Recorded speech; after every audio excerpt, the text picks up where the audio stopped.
everyone for joining. If we could all just put our phones on silent, I'm going to do that. Okay, we are gathering our speakers here in the back. I'm just checking mics for everybody. Is everybody getting sound okay? Yeah? Okay. Well, my name is Katrina Stewart, and I am the communications specialist for the Department of Public Safety's Office of Missing and Murdered Indigenous Relatives. Today we're here to discuss the opening of the state's Gaagige-Mikwendaagoziwag Reward Fund. But before we begin here, we just have a few housekeeping items. You're going to hear from a few official speakers as well as two families today. After these planned remarks, you'll have an opportunity to ask questions. First, you're going to hear some opening remarks from the Department of Public Safety's Commissioner Bob Jacobson. That's B-O-B-J-A-C-O-B-S-O-N. Next, you'll hear from Anna Negrete, spelled A-N-A-N-E-G-R-E-T-E, for a little context setting about the partners for the reward fund. Ms. Negrete is the interim director for the office. After that, you'll hear from State Senator Mary Kunesh, spelled K-U-N-E-S-H, about the origins of the reward fund. Interim Director Negrete will then discuss the details of how this reward fund is going to work. And Bemidji Police Chief Mike Mastin, spelled M-A-S-T-I-N, will discuss how law enforcement agencies are going to be using this in their work.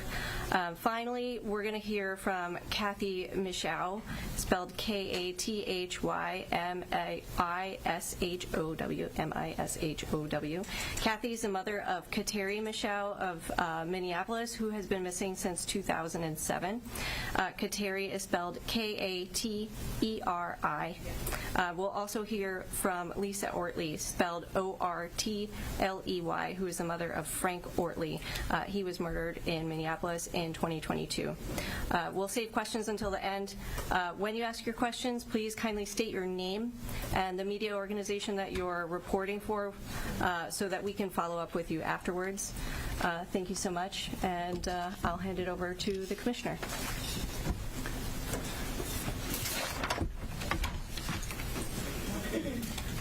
Excuse me while I grab my reading glasses. Good morning, everyone. My name is Bob Jacobson. I'm the Commissioner of Public Safety. It's my honor to serve in that position. I've been in that position since January 2nd of 2023. Today is an exciting day. Today we are here to announce the opening of the state's Missing and Murdered Relatives Reward Fund TIP program. This fund exists because families who have been impacted by the MMIR epidemic demanded action, urgency, and justice for their loved ones. We heard your call at the Department of Public Safety, and we continue to hear your calls. The epidemic of missing and murdered Indigenous relatives is complex, but at its core, it is certainly a public safety issue. Every person in the state of Minnesota deserves to live a life of dignity that is free from violence, and we stand with the Indigenous communities who have called on the state to support that vision, and we stand with the dedicated men and women who do the hard work to make that happen each and every day. And with that, allow me to introduce one of those dedicated people, Anna Negrete, Interim Director for the Office of Missing and Murdered Indigenous Relatives. Anna? Thank you, Commissioner. Before we go any further, I want to ground us in why we're here today. We are here first and foremost because there are empty spaces and places where many of our relatives used to be. There are questions that have gone unanswered for far too long. These questions bring us here today. These questions need to be answered, and our families need and deserve justice. I want to acknowledge the work that started in the city of Duluth. A group of elders, community leaders, banded together to form the fund that inspired this work and this fund. They didn't know if this would bring their loved ones back, but they knew that it would help others. Today, the time has come, the time that our families have waited for. They've waited for so many things over the last years and sometimes decades. They've waited for calls, for answers, to say words they can't say or no longer hear from their loved ones, and they waited for this process. They wait for justice, and they waited for this fund to exist. That wait comes to an end today. Today, we take step forwards to answer the call for help and support. We begin today with these relatives. There are so many more that I want to acknowledge that I imagine will be added to this list. But this is where we begin. I will say their names and they will not be forgotten. Jojo Boswell, Melissa Burt, Leo Coleman Cortez, Mato Dow, Melissa Mitzi Eagleshield, April Geyer, Eleanor Halverson, Ellie, Jeremy Jourdain, Nevaeh Kingbird, Allison Lucier, Taylor Mateau, Peter Martin, Kateri Michaud, Frank Ortley, Sheila St. Clair, and Timothy Stone. In 2022, thanks to the hard work and dedication of many, including Senator Mary Kunesh, who is here with us today, the legislator created the Gaagige-Mikwendaagoziwag Reward Fund with an allocation of $250,000 to start that fund, the first of its kind in the nation. With that, our dedicated advisory group began our next steps to develop what we have before you today. For that, I thank each and every member of that group for their time and commitment to making this fund a reality. I want to acknowledge that this work is not only our work, but supported by systems including Crime Stoppers, the BIA, Missing Murdered Unit, and law enforcement partners like Chief Maston, who also joins us today. For their guidance and partnership, I thank you. And to the people of Minnesota, nearly 4,500 of you have purchased the MMIR specialty plates that contributes to raising an additional close to more than $100,000 for this fund. I am beyond thankful for everybody who's stepped up and showed that support. Your support is more than financial, and I can't say enough thank yous. I also want to thank other relatives in the communities that have stepped up in different ways to show support.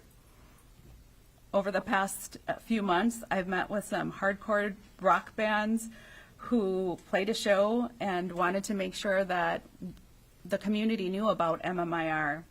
There is a chef here in town with Indigenous roots, and he too made sure that we were talking about MMIR.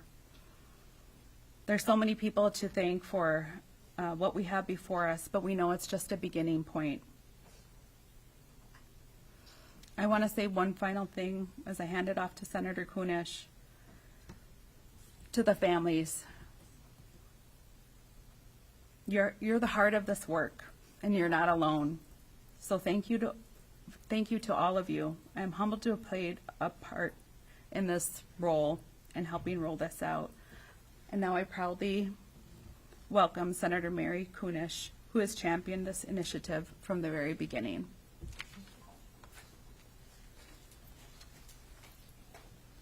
Well, he hane washte, am pe tukene shante washte, Mary Kunesh imaki yapie, malakota. I just welcomed all of you with a strong handshake and a good heart. I'm State Senator Mary Kunesh, descendant of the Standing Rock Nation, and I'm very proud to be here with all of you today and to see the progress that we have made in the last 7-8 years towards acknowledging the pandemic of our missing and murdered Indigenous relatives, as well as taking action to address those issues. I think back to 2018 when I started the legislation to create the Missing and Murdered Indigenous Women's Task Force. Not I was a fresh legislator, not knowing how to do it or what to do, but luckily I was able to create partnerships with so many of the agencies across the state of Minnesota. We created that task force, the first one in the nation, and then went on to do the work that we wanted to do within that task force in spite of COVID and in spite of so many different roadblocks. Upon the completion of the MMIR task force, we had 12 recommendations, and the very first one was to create that permanent office of the missing and murdered Indigenous relatives. And I want to thank Anna. I want to thank all of those that worked so hard to create it. Juliet Rudy, who was our first director and put things in place for us. And then we progressively have done the work that we wanted to do. One of them was to create this task force, or excuse me, this reward system. I was inspired by the work that they were doing in Duluth, and Representative Kozlowski was part of that. And with that inspiration, we were able to create that reward fund with just $250,000 in it. And then driving to the Capitol one day, I had an inspiration to create a specialty license plate, and I am so proud of this license plate. It very much was what I had in mind.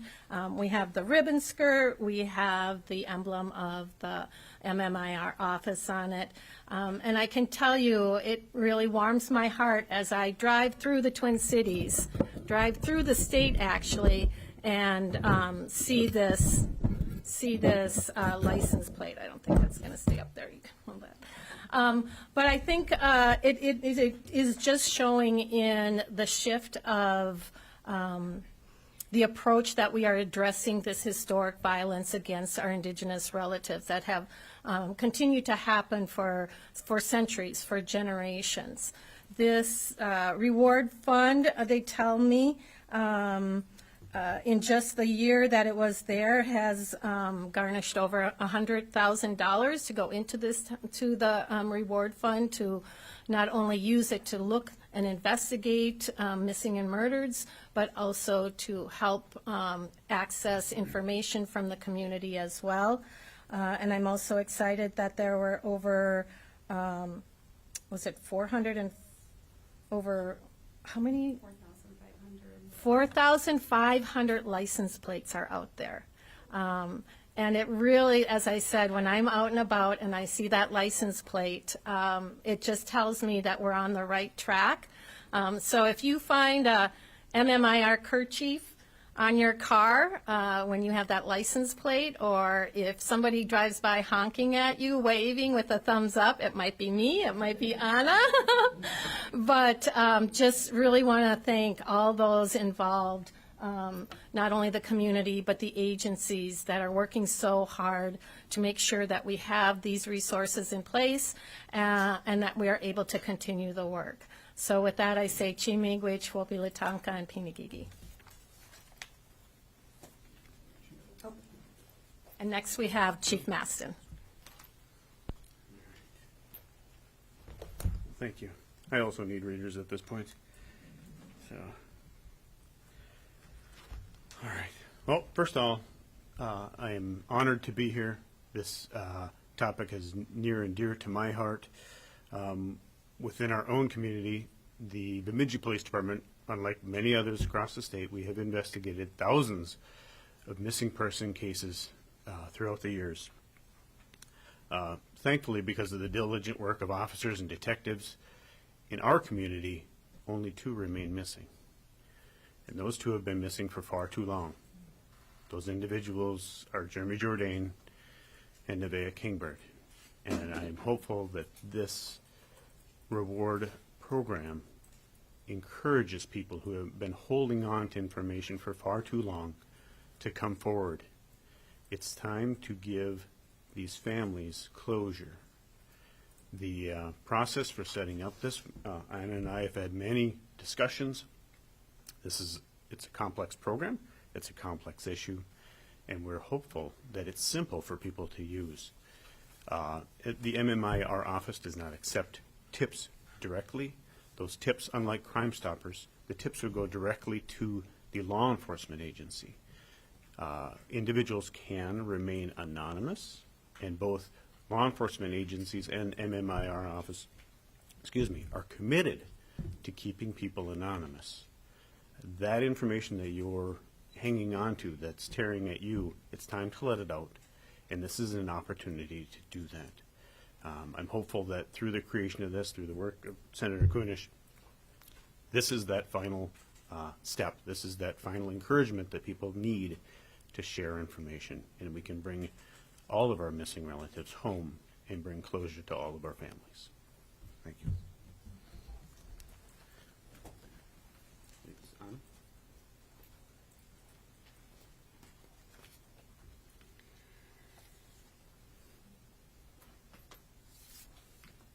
So I know that there's some questions that about exactly how this will work.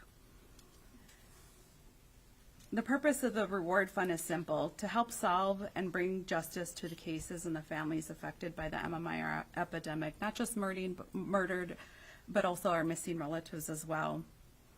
Where cases have stalled out or investigators feel like they've exhausted all viable leads, we hope this financial incentive will help those who have information come forward.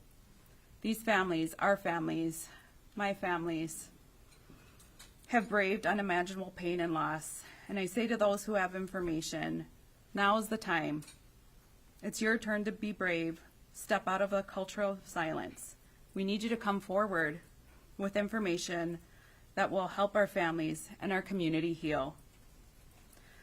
To be eligible for rewards of up to $10,000, there are criteria for both cases and tips. Here's how it works. Cases must be open with law enforcement agencies and go through the MMIR intake process. Tips must offer specific and actionable information that advances the investigation. Tipsters that are involved in the crime are not eligible for rewards, nor are individuals who are deceased. Tips must go through the established channels for receiving tips. And as Chief Maston mentioned, the MMIR office does not accept tips. Reward amounts are determined by law enforcement based on how much the impact moves or advances the case. We'll offer between $1,000 to $2,500 for the identity of persons of interest, up to $5,000 for tips that lead to the arrest or significant progress, and up to $10,000 for locating the remains or closing out our long-term unsolved cases, homicides and missing cases. One of the things that our advisory group considered was whether prosecution was necessary to qualify for this tip, and we decided that prosecution is not necessary. We understand in the justice system there's times where there's technicalities, and we don't want that to be a barrier to we don't want that to be a barrier, and so prosecution is not required. Right now there are 16 active cases that are eligible, and tips should be directly submitted to the lead law enforcement agencies. Some jurisdictions that are smaller have asked to use Crime Stoppers, and so on our MMIR page you'll find the links to those flyers and where to direct tips to regarding the specific cases.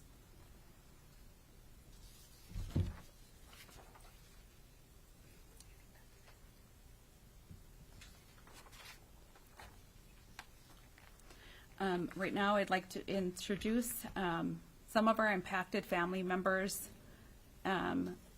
Both families that are coming forward are families that I met very early on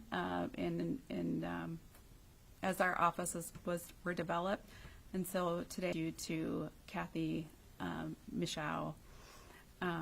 She is the mother of Kateri Michaud, and she'll be speaking.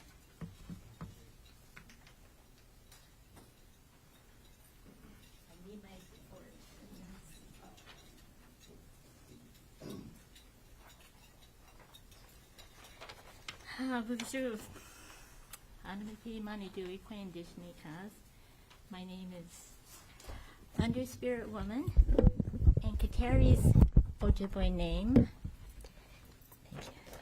is Wabigonins, which means little flower.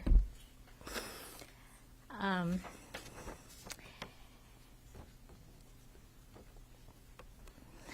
wanted to tell you a little bit about Kateri and some of the things that we've been going through. The day that Kateri went missing, we were on the evening news expecting to see something about our daughter. Instead, we saw a report about a dog that had run away from the scene of a car accident. I wondered when I would see the reports about our daughter, but never really did. Kateri is her father, and she called every day. She loved fishing and being outside. After she went missing, we received a tip that Kateri might be in the river. My husband walked Ira up and down the banks of the Mississippi every day for over a year, but he didn't find any answers. It's been almost 20 years. We still don't have any answers. And we are still hoping that we might find some answers. I have prayed every day for some resolution, some way to ease that pain of not knowing. If you know anything about the disappearance of our daughter, please come forward. Please help us end this. Miigwech, thank you.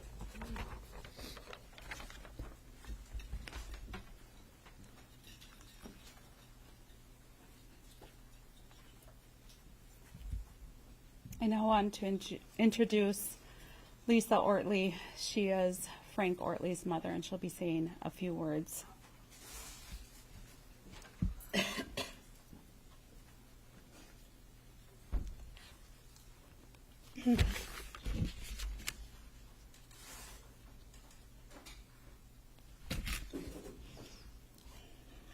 This is hard.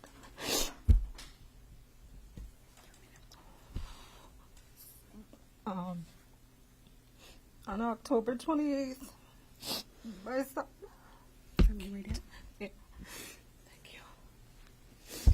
On behalf of Lisa Ortley, on October 28th, my son, a brother, and a father, Frank Joseph Ortley, was murdered in Minneapolis in a house full of people.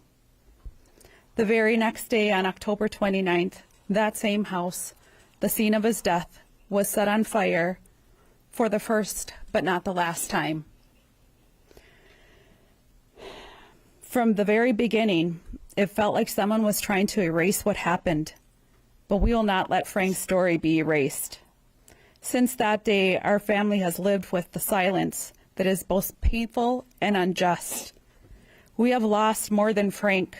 We have lost our future with him. His children have lost their father. His siblings have lost their brother. And Lisa, as his mom, has lost countless nights of sleep waiting for answers that have not come. What made this grief even harder is how invisible Lisa felt.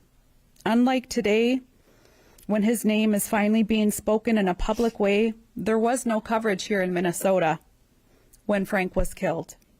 Despite her calls and her pleas, her story, her son's story, was ignored.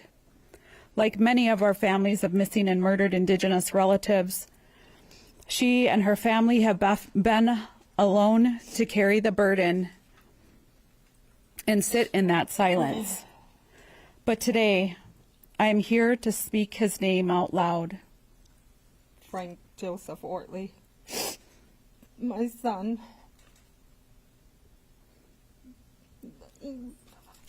I just need the justice. I just need people to talk. I know there are people in our circle that know things and they're not coming forward. I know people that have known him all his life know things and are not coming forward. Every day is a struggle. Not only for me, but for his sisters, his nieces, his nephews, his kids. His son. His sons, I care for his sons now, and and always cared for his sons. But to look at them every day and know that their father is no longer here for them. He was close with his boys. He's close with his kids. He's close with his siblings. He was close, so he was a good family person. He always did right. Everybody always sees bad in somebody when they hear about their, their life. The things, I'm not proud of things that he's done at times in his life, but he's also done good. He's always respected his elders. He's always looked out for people. He's always provided when there was nobody else that would. So I just hope that this will help get some resolution, some justice. We've had so much injustice. Not enough. His investigation went cold because there's not enough leads. The leads I have given were not heard. The leads that were given to me, and I've told them, and they've asked me numerous times, help me, help us, help you with these leads to find justice. They go unheard. They truly go unheard. MMIR has been with me and my family since day one. I appreciate them so much. I will continue to fight for justice for my son. I will continue to find what we need to bring people to justice. And it's like, people, if you just tell me what I want to hear, it's not going to hurt me any more than the pain I'm already going through. There's no pain deeper than what I live with every day, what my kids live with, what his kids live with. There's nothing in this world that can hurt me any more than I've already been hurt. I just want answers, and I just want justice. And I thank you guys all for being here today and supporting this organization, this cause. I didn't think I was going to break down again, but it does. It happens daily. You guys, I wish this on nobody. Thank you. Thank you.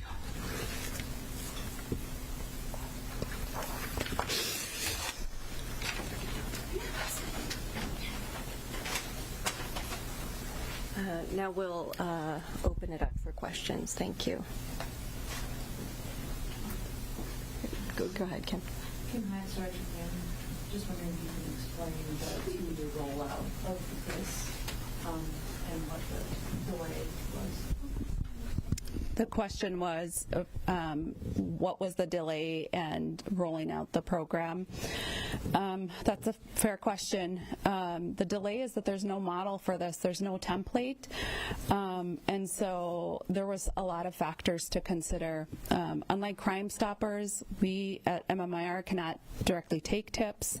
Unlike law enforcement jurisdictions who can receive tips and investigate, that is not this fund. Those tips will go directly to law enforcement. So it's a matter of collaborating, consulting, reviewing, revising over and over again. We wanted to make sure that we did our best to protect the anonymity as much as possible for those that might come forward.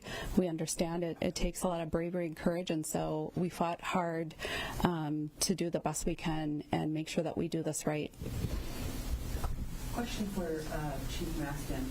In a time when our identities are tied to, let's say, our social media pages, in a digital world, how do you de-identify these tips that come into large police departments? How do you keep people anonymous? Well, I will say there are systems in place. There is the ability to remain anonymous. However, there is the understanding that when some information is provided, and oftentimes critical, there are systems in place through our court system that can help to keep people anonymous, in-camera hearings and that sort of thing. And we need to really encourage, and it is a tough time. Being private is very difficult. And I understand, just working in my own career, 25 years, I understand retaliation is real, and it's immediate, and it's faster than the justice system. And I just hope that this allows one more avenue of encouragement for people to do the right thing.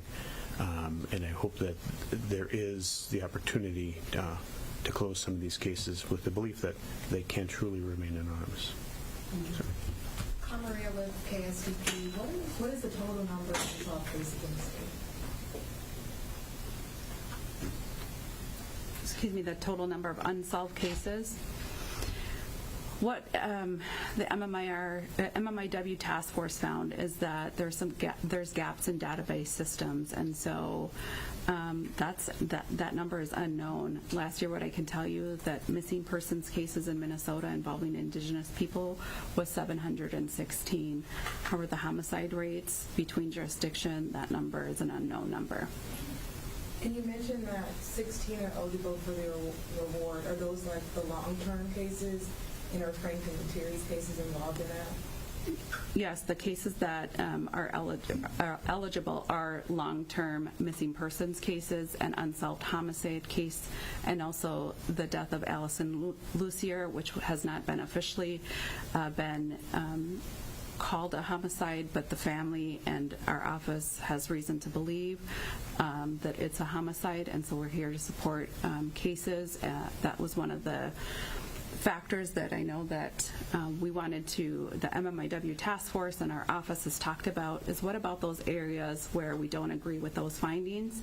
So part of our roles within MMIR is to help advocate, ask questions, and keep at it. So that's how those cases came to be, those 16 cases. Barrett with Channel 4.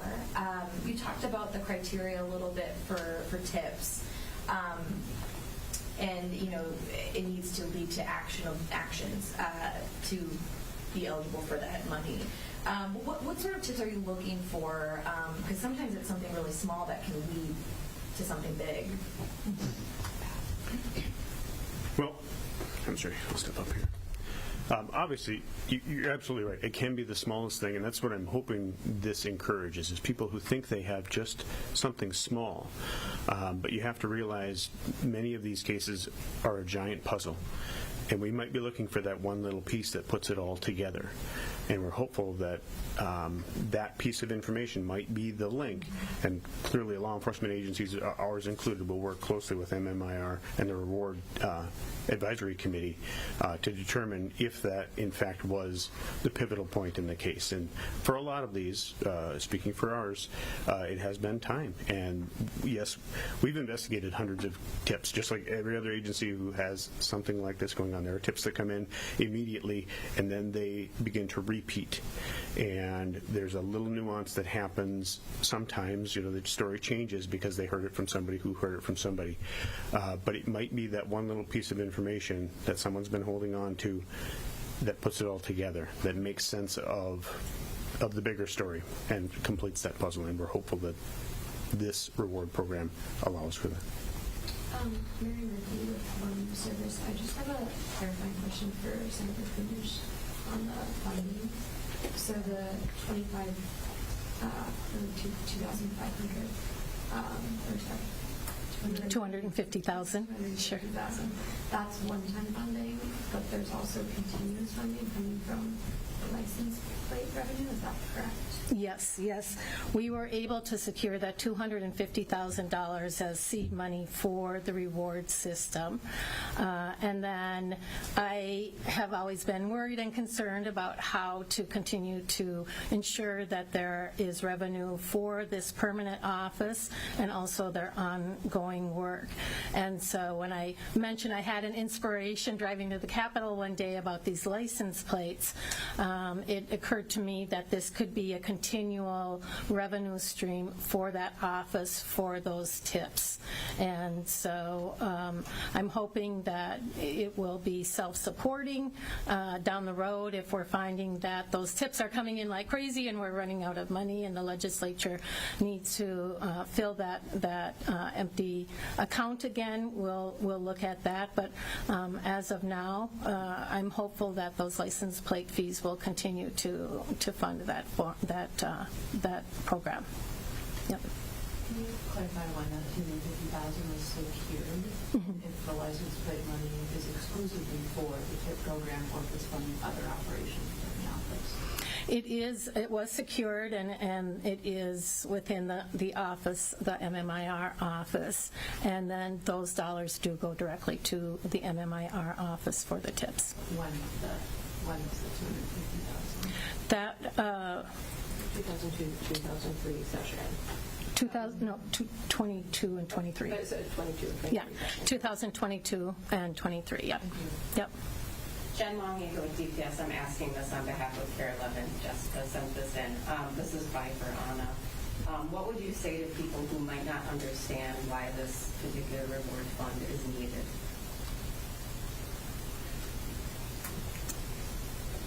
If you look around this room, and I know cameras can't catch all the folks that are here, and if you hear and meet the families that share the stories, you know that this fund is needed. We have a case within the office that's 45 years old, 45 birthdays, 45 holidays, 45 missed Father's Days. That's too long, and that doesn't happen in every community. And there's so many. The fact that at the introduction, at our starting point, we have 16 cases where families don't have answers, it is unacceptable. And so we're trying this next step to help and bring resolution. 716 missing Indigenous people in Minnesota last year. That's astounding. That's I go with families and I sit with them and I talk to them. I'm at birthday parties that no one's there to blow out their candles, and you hear that and you know that this fund is needed. Can I just add something to that? I think we have to also take into consideration and remember the historic neglect of our Indigenous communities.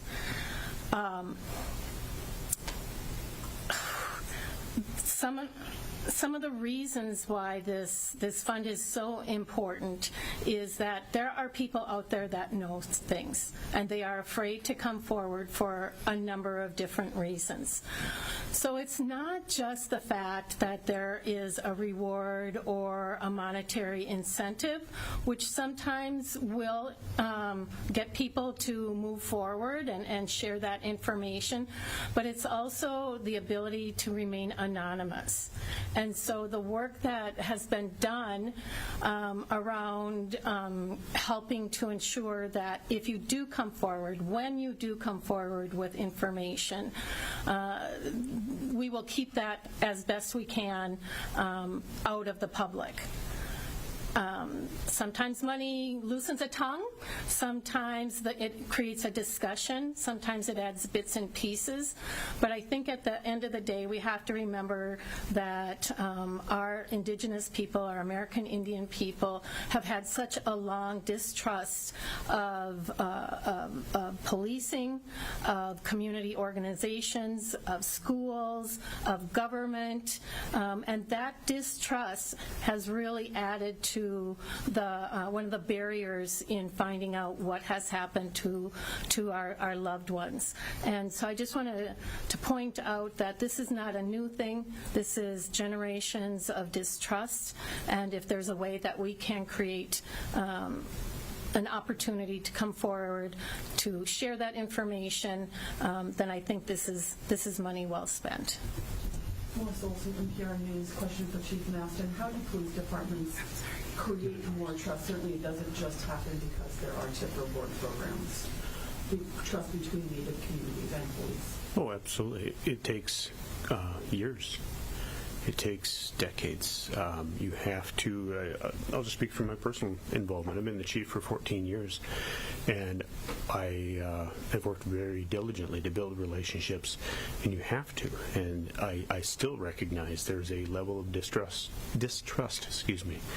and we work on it every day. Part of that is helping individuals in understanding what has been said here. Retaliation is real. and it's difficult to speak to someone that you don't trust. And we have to get over that somehow, and I'm hopeful that this does it. I'm hopeful that, the question leading to why is this one different than Crime Stoppers, I've been asked that. This is tied to the MMIR office. Perhaps that creates a new level of trust that, a belief that this organization can keep my identity safe, can keep me anonymous, rather than another organization that I may not already trust, or I've tried in the past and it didn't work for me. So that's our hope. And Anna, could you clarify what you meant when you said prosecution is not necessary? What we discussed as the advisory group, and I'm glad to see one of our board members here, Renan Goodrich, traveled down from Duluth today. We had discussions about making sure that cases didn't fall apart during prosecution. If there was, sometimes we see where cases are dismissed based on technicalities, and we wanted to make sure that coming forward mattered, and it still gave if it gave the family resolution, that was again, like Senator said, money well spent. We want those answers. So we're going to take one last question, and then we'll still be available afterwards. Go ahead. Can I start here? Since the office was created in 2021, what has been happening to the tips that have come in? Tips that come into tips that if families are reaching out to our office, we always direct them back to their lead law enforcement agency to make sure that information is reported directly to law enforcement. We can't take tips, and we want to make sure that it gets in the right hands. I just want to clarify one more thing, and that is the reward fund can also be used for prevention and campaigns. Is that correct? There is some additional part of the funding that will support awareness, such as billboards, flyers, that sort of thing. That will also be included in part of this funding. That will include collaborative searches. Not that MMIR is going to be able to cover all and every searches, but we can help coordinate that effort and support where we can, and where if there's funding gaps, that we can step in and support that. I've got a question, just from a family point of view. Senator Kunish, thank you. Thank you for starting this office, first and foremost. Chief Martin, you know what? Your department, I'm going to applaud your department for getting out the missing as quickly as you have. I think that is leading the way to these other departments actually doing their job and doing it correctly. Now, in Ellis and Lucia's case, this is basically in regards to this reward fund. What I want to know as a family member, there are so many cases down here in Minneapolis that are happening right now that Minneapolis PD and their tip line will not call the families back. This is happening since July 4th. This is documented that these families cannot even get through to the tip line, nor are they getting responses, nor are the investigators coming out and actually speaking to the families or even taking these tips seriously. Now, Alice and Lucia's case, if this tip line is going to go to Minneapolis PD, how do we even know, being that this is one of the biggest cover-ups in Minneapolis PD to this date?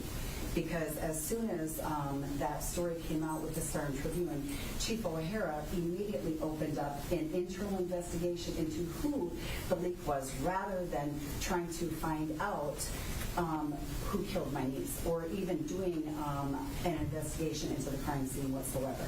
So now this is happening down here in Minneapolis. So there's a little bit more going on in regards to statistics in regards to Minneapolis PD. We know that this has gone on forever in regards to Frank Ortley's mother over here. You know, in regards to these families down here that their loved ones have gone missing. So now, in regards to Allison Lucia's reward fund, how do we entrust the fact that Minneapolis PD is going to even respond when we know, in fact, they are covering this up?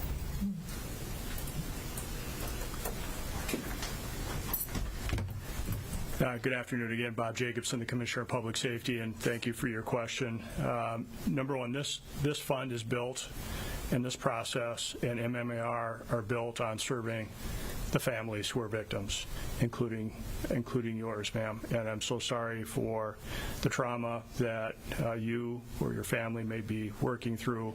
I'm so sorry to all the other victims and families that are here that continue to suffer through this. And that is the goal behind creating the MMIR office. That is the goal behind creating the reward fund, so that there is yet another avenue for law enforcement to begin to try to follow up on these cases to get more information.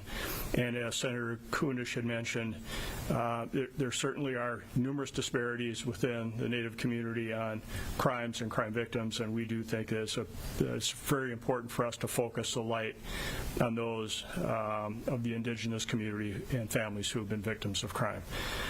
I do have regular meetings with Commissioner Barnett from the Minneapolis, City of Minneapolis. I'll certainly share some of those concerns that you've discussed. There also certainly would be other alternatives if families feel as though they can't trust a local agency, or they feel that they need to speak with someone else.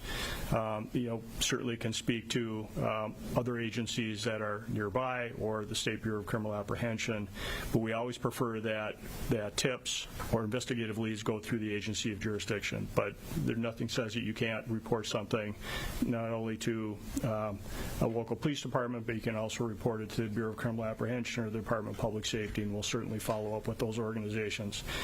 I know that again, we have a ways to go to build trust, as Chief Maston has mentioned, and others, law enforcement and public safety. We do have a ways to go, and we need to continue to work on that.